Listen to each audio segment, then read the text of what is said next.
નમસ્કાર વિદ્યાર્થીની બહેનો. ધોરણ 12 ભૂગોળની અંદર પ્રકરણ 4, જેમાં આપણે ચતુર્થક પ્રવૃત્તિઓ વિશે જોઈ રહ્યા છીએ, જેમાં આપણે અગાઉ ઇન્ફોર્મેશન ટેકનોલોજી વિશેની વાત કરેલી છે. તો આ ઇન્ફોર્મેશન ટેકનોલોજી છે એ વિજ્ઞાન અને ટેકનોલોજીના ઔદ્યોગિક સંકુલમાં આને કારણે વૃદ્ધિ થયેલી છે. દિવસે દિવસે વિજ્ઞાન ટેકનોલોજી છે એનો ઉપયોગ વધતો જાય છે. સિલિકોન વેલી આ એક એવો વિસ્તાર છે, નામ કદાચ તમે સાંભળ્યું હશે સિલિકોન વેલીનું, કે સિલિકોન વેલી એટલે શું? તો ઇન્ફોર્મેશન ટેકનોલોજી સંદર્ભે ઘણા વિકસિત ઉદ્યોગ ગૃહોનું એક સંકુલ, કે જ્યાં ઘણા બધા વિકસિત ઉદ્યોગ છે એ આવેલા હોય છે, અને તેનું આખું સંકુલ, જેને સિલિકોન વેલી તરીકે ઓળખવામાં આવેલ છે.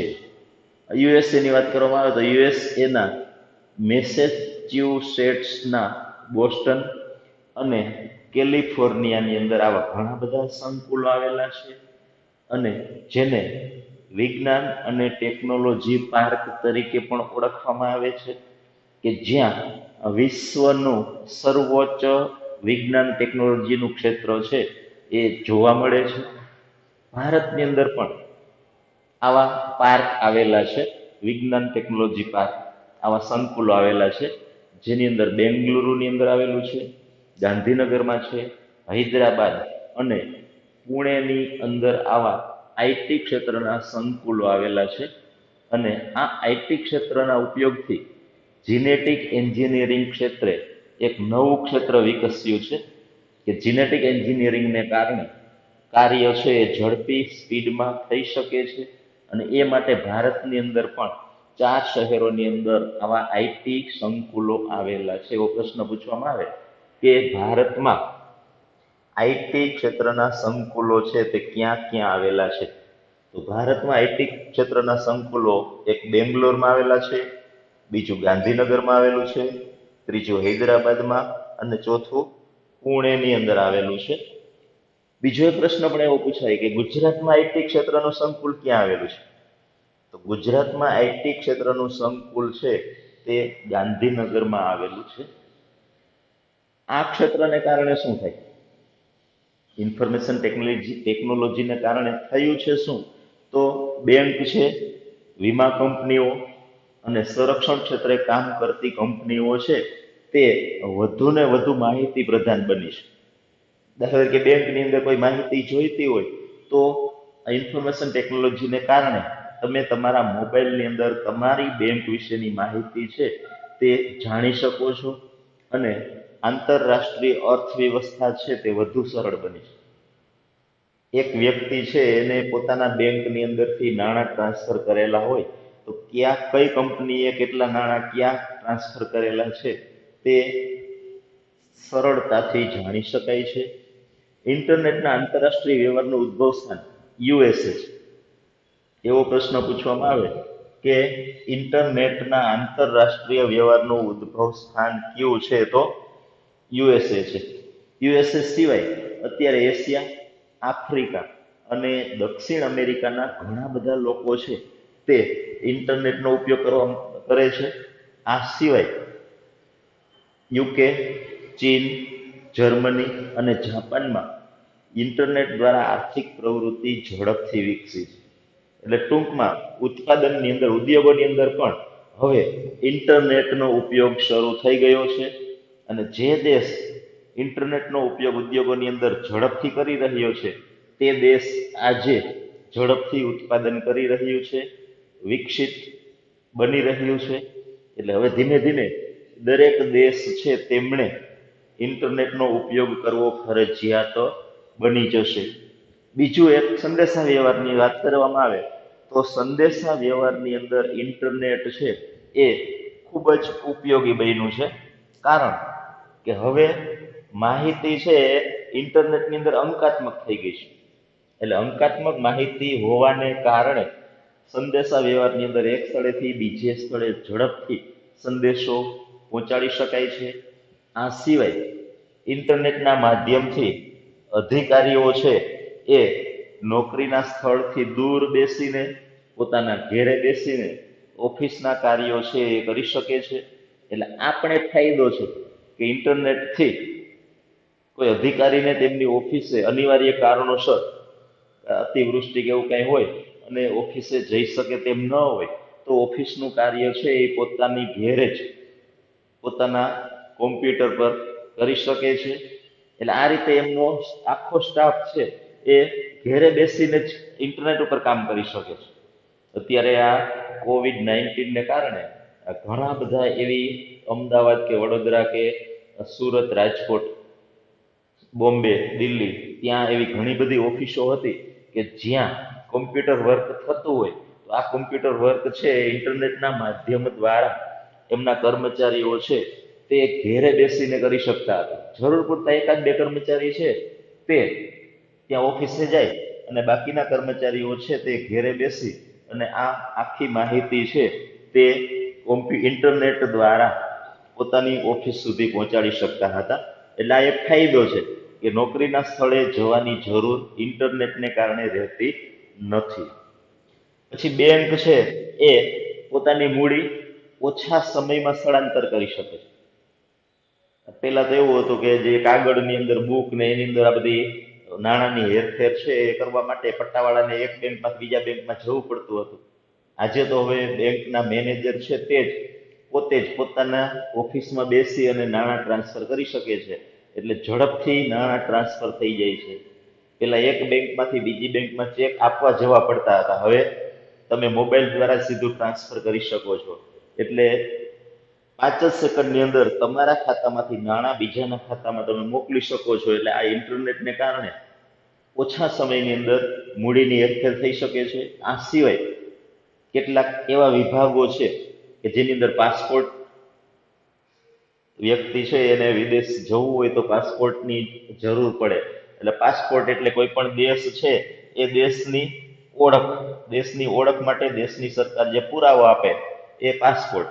પછી સરકારી વેરાની નોંધ, ટેલિફોન સેવા, ગુનાઓ અંગેની માહિતી અને ચિકિત્સા રિપોર્ટ છે, આ બધું બનાવવા માટે, આ બધાની માહિતી માટે ઇન્ટરનેટ છે એ ખૂબ જ ઉપયોગી છે.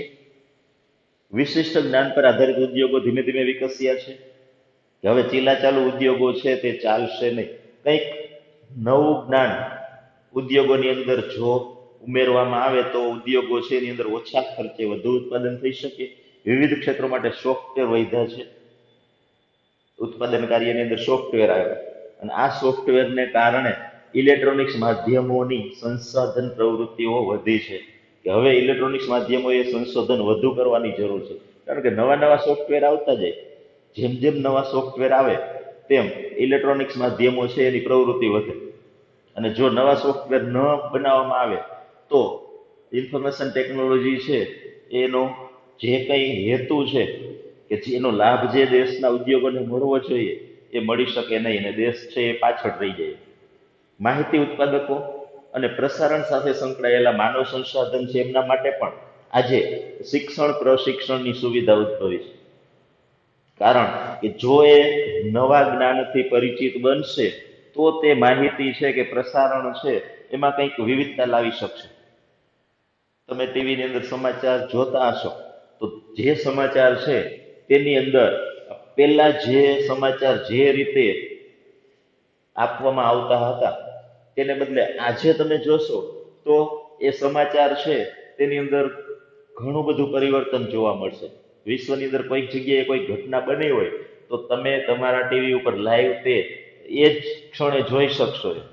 જ્યારે પહેલા આવું બનતું ન હતું કે અમેરિકાની અંદર કોઈ ઘટના આજે બની હોય તો તેનું દ્રશ્ય જોવા માટે આપણે 5, 7, 8, 10 કલાકનો સમય લાગતો, ત્યારે આપણને એ દ્રશ્ય જોવા મળતા હતા. આજે હવે ઇન્ફોર્મેશન ટેકનોલોજીને કારણે માહિતી છે એ તાત્કાલિક આપણા સુધી પહોંચી શકે છે અને એ માટે એ માહિતીમાં કામ કરતા જે કંઈ કર્મચારીઓ છે એને શિક્ષણ પ્રશિક્ષણ છે એ આપવું પડે છે. અને એટલા માટે જ આ ટેકનોલોજી છે એ વધુ પ્રગતિશીલ બની છે. દૈનિક જીવનની અંદર પણ ઇલેક્ટ્રોનિક સાધનોનો ઉપયોગ વધ્યો છે, કે પહેલા જે કંઈ ઇલેક્ટ્રિક સાધનો હતા એને બદલે આજે ઇલેક્ટ્રોનિક સાધનો છે એ વધુ જોવા મળે છે. સામાન્ય વાત કરવામાં આવે તો કપડાં ધોવા માટે જે વોશિંગ મશીન છે તો એની અંદર પણ આ ઇલેક્ટ્રોનિક્સ નો ઉપયોગ વધતો જાય છે. જો કંઈ જાણતા ન હોય ઇલેક્ટ્રોનિક્સ વિશે તો એ આજના જે નવા આધુનિક મશીનો છે એની અંદર કપડાં પણ ધોઈ શકતા નથી. એટલે આ રીતે દિવસે ને દિવસે ઇલેક્ટ્રોનિક સાધનો છે એ વધતા જાય છે. ટીવીની અંદર પણ એવું જ છે. એટલે આ બધી ઇન્ફોર્મેશન ટેકનોલોજી છે તેને કારણે શક્ય બન્યું છે.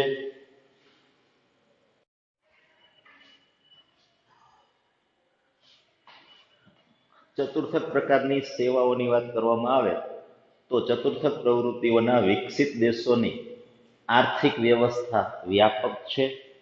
વિકસિત દેશોની અંદર આર્થિક વ્યવસ્થા વ્યાપક એટલે કે વિકસિત દેશો છે ત્યાં અર્થવ્યવસ્થા છે એ વ્યવસ્થિત છે. સેવા ક્ષેત્રોમાં રોજગારીમાં મહિલાઓ મોટી સંખ્યામાં જોડાઈ રહી છે, કારણ કે સેવા ક્ષેત્રની અંદર મોટે ભાગે ઓફિસની અંદર બેસીને જ કાર્ય કરવાનું હોવાથી, શારીરિક શ્રમ છે ન કરવાનો હોવાથી મહિલાઓ છે એ પણ આ ક્ષેત્રમાં વધુને વધુ જોડાઈ રહી છે. એટલે કે મહિલાઓને પણ રોજગારી છે એ વધુને વધુ પ્રાપ્ત થઈ રહી છે. અનેક વિકસિત રાષ્ટ્રો વિદેશી ગ્રાહકોને સેવાનું વેચાણ કરી અને કમાણી કરે છે. એટલે વિકસિત રાષ્ટ્રો છે એ નવી જે કંઈ ટેકનોલોજી છે એનો વિકાસ કરી, નવા સોફ્ટવેર બનાવી અને વિકાસશીલ દેશમાં વેચી અને અઢળક નફો કમાય છે. આંતરરાષ્ટ્રીય વ્યાપારમાં ચતુર્થક પ્રવૃત્તિ છે તેનો હિસ્સો 20% જેટલો છે. એવો પ્રશ્ન પૂછવામાં આવે કે આંતરરાષ્ટ્રીય વ્યાપારની અંદર ચતુર્થક પ્રવૃત્તિનો હિસ્સો કેટલા ટકા છે? તો 20% જેટલો હિસ્સો છે. વિશ્વના કેટલાક શહેરો છે તે આર્થિક શહેરો તરીકે વિકસી રહ્યા છે, જેમ કે લંડન, ન્યુયોર્ક અને ટોક્યો. આ પ્રકારના મહાનગરો બન્યા છે કે જ્યાં ઇન્ફોર્મેશન ટેકનોલોજી છે એની સેવાઓનું તે હબ છે, સેવાઓના તે મુખ્ય કેન્દ્રો બન્યા છે. આ સિવાય Paris, Toronto, Los Angeles, Osaka, Mumbai, Hong Kong, Singapore વગેરે શહેરો છે ત્યાં પણ ઇન્ફોર્મેશન ટેકનોલોજી છે એનો બહોળો વિકાસ થઈ રહ્યો છે. આ 3 શહેરોની જો વાત કરવામાં આવે, લંડન, ન્યુયોર્ક અને ટોક્યો, તો આ 3 શહેરો છે તે માહિતી પર આધારિત અર્થવ્યવસ્થાના કેન્દ્ર સ્થાને છે. આ 3 શહેરો છે તે માહિતી વ્યવસ્થા આધારિત જ આ 3 શહેરો છે એનો વિકાસ થયો છે. ત્યાંથી જ સમગ્ર વિશ્વની અંદર માહિતી છે એ ફેલાતી જોવા મળે છે. બાકીના જે આપણે શહેરોની વાત કરી કે ઓસાકા, મુંબઈ ને હોંગકોંગ, આ બધા છે એ જુદા જુદા દેશની અંદર આવેલા આંતરરાષ્ટ્રીય અર્થવ્યવસ્થાના કેન્દ્રો છે. ભારતની વાત કરવામાં આવે તો ભારતનું અર્થવ્યવસ્થાનું મુખ્ય કેન્દ્ર કયું છે? તો મુંબઈ આપણે કહી શકીએ કે સંપૂર્ણ ભારતની અંદર સૌથી વધારે આર્થિક વ્યવસ્થા ઉપર આધારિત શહેર વિકસ્યું હોય તો મુંબઈ છે. એવી રીતે આધુનિક સંદેશા વ્યવહાર અને પરિવહન ક્ષેત્ર ચતુર્થક પ્રવૃત્તિઓનો વિસ્તાર છે અને જે સમગ્ર વિશ્વની અંદર ફેલાયેલો છે. નાણાંને લગતી સેવાઓ, બેંકની વાત કરવામાં આવે, પેઢી છે, સ્રોત છે, એ બધું આમાં આવે. પછી વીમો, માહિતી જોડાણ, માહિતી સંગ્રહ, માહિતી સેવાઓની વ્યવસ્થા, સંશોધન અને વૈજ્ઞાનિકો દ્વારા નવી વસ્તુઓનું નિર્માણ, જૂની પ્રણાલીઓમાં પરિવર્તન, આ બધું છે તે ચતુર્થક પ્રકારની સેવા ગણાય છે. એવો પ્રશ્ન પૂછવામાં આવે કે ચતુર્થક પ્રકારની સેવાની અંદર કઈ કઈ સેવાઓનો સમાવેશ થાય છે? તો નાણાંને લગતી સેવાઓ છે, વીમો, માહિતી જોડાણ, માહિતી સંગ્રહ, માહિતી સેવાઓની વ્યવસ્થા, સંશોધન, વૈજ્ઞાનિકો દ્વારા નવી વસ્તુઓનું નિર્માણ, જૂની પ્રણાલીમાં પરિવર્તન, આ બધું ચતુર્થક પ્રકારની સેવાઓ ગણાય છે. હવે ઇન્ફોર્મેશન ટેકનોલોજી છે તેના વિશે ટૂંક નોંધ છે તે તમારે વર્ક કરી અને હોમવર્ક બુકની અંદર એનો જવાબ તમારે આવતીકાલે મૂકવાનો છે. બીજું એક સૂચન કે જે દિવસે જે વિષયનું હોમવર્ક મૂકવામાં આવેલું હોય તે દિવસે તે હોમવર્ક છે તે મોબાઈલમાં ન મોકલવું, બીજે દિવસે મોકલવું. ઘણા વિદ્યાર્થીઓ છે તે ઉતાવળા થઈ અને આજનું જે કંઈ હોમવર્ક છે એ આજે જ મૂકી દે છે. દાખલા તરીકે મંગળવારે ભૂગોળનું હોમવર્ક આપવામાં આવેલું હોય તો બુધવારે સવારે તે હોમવર્ક ગ્રુપની અંદર મોકલવાનું છે. એવી રીતે બુધવારે જે હોમવર્ક આપેલું છે તે ગુરુવારે મોકલવાનું છે. મંગળવારે ભૂગોળનું હોમવર્ક આપેલું હોય તો મંગળવારે જ મૂકવાનું નથી. મંગળવાર છે તે સોમવારના હોમવર્ક માટેનો વારો છે. એટલે સોમવારે જે હોમવર્ક વિષયનું હોમવર્ક આપેલું હોય તે મંગળવારે આવશે, મંગળવારનું હોમવર્ક છે એ બુધવારે આવશે. એટલે આટલો ખ્યાલ રાખજો, સહકાર આપશો. જય જય ગરવી ગુજરાત. ભારત માતા કી